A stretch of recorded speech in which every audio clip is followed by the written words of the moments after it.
Howdy. I just realized I didn't have anything ready for tomorrow at 2 a.m. That's when this is coming out. Okay, this one's called Letters to You in 75 Better Bugs. I haven't read it since I wrote it. Here we go. Dear Ewan, I'm making up that people are worried about me. These letters to you are forging me. I've never written much or journaled before. The effect is giving me a chance to build my understanding of my knowing with more complexity. It's like those spikes that mountain climbers nail in rock faces. I can rest and start from where I was the day or night before. I'm not worried about me. I just reread all the letters.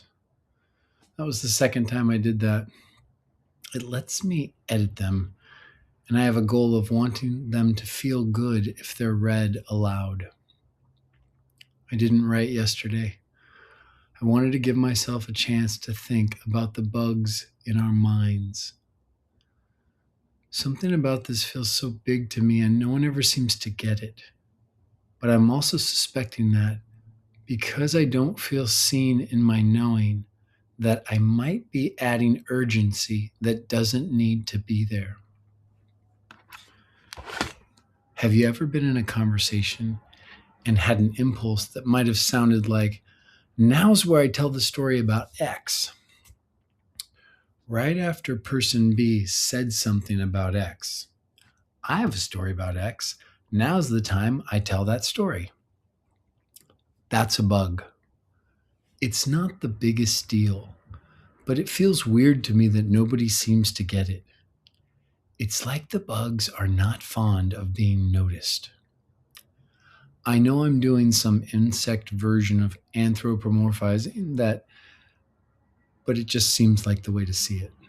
I have an early childhood memory of deciding to be angrier. I remember asking myself to have an angry part. The part seemed to come alive and do the anger thing for me. It seemed like I gave some part of my will its own autonomy to act for me. The symbols in the mind are holders of our consciousness, shapes that give our consciousness direction. We seed them with some of our autonomy by making them automatic. That was a weird sentence. We give up some of our ability to choose every time we create an if this happens, then I'll do this / feel this / believe this. When people are so sure that they know themselves, I imagine that they know how they'll react to everything. And that's why nobody getting this is scaring the fuck out of me. I don't understand that sentence. The love I felt with ALIFTIMTS came after I didn't believe the story I was supposed to tell myself.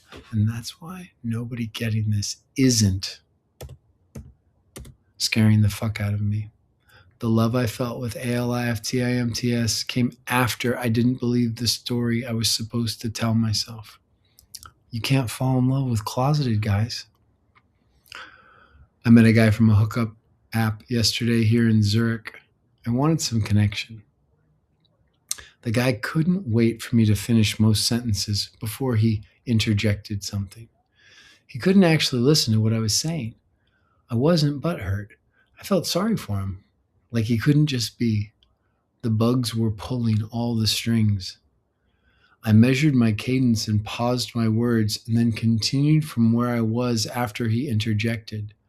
I used my slowness to break the pattern. Eventually, he started slowing down his interjections. The interjections started repeating. I took a moment and said, I don't think that's what I'm talking about. I don't think the thing we're repeating is what's actually going on. At a bar last night, I encountered that pattern where people insult to flirt. Last time this happened, I just walked away. Instead, this time, I measured my cadence and just kept moving forward. The insulter was impacted and changed tactics. He started listening, asking questions, and responding to my questions thoughtfully. As a way of beginning to ask me to go home with him, he said, "What do you like? Do you like younger guys or?" He was older. I replied, "What I like is that when I first came in, you were teasing me, and when I didn't respond, you changed tactics." He blinked and settled more. "Well, when you meet people, you have to see who they are and then adjust." That's still a bug, but it's a better one. I didn't go home with him, but I did give him a really nice set of kisses. He went for this weird extra tongue thing that felt way too early. I grabbed his face and just held it in front of mine for a breath, and then moved slowly toward him and kissed him slowly, firmly, and wetly. And I pulled back half an inch, and we just breathed each other's breath. I saw an intrusive cognition right there. It was an image of ALIFTIMTS. I saw how it had led me here and quickly linked the intuition back to the guy in front of me. I asked him, "Have you ever been in love?"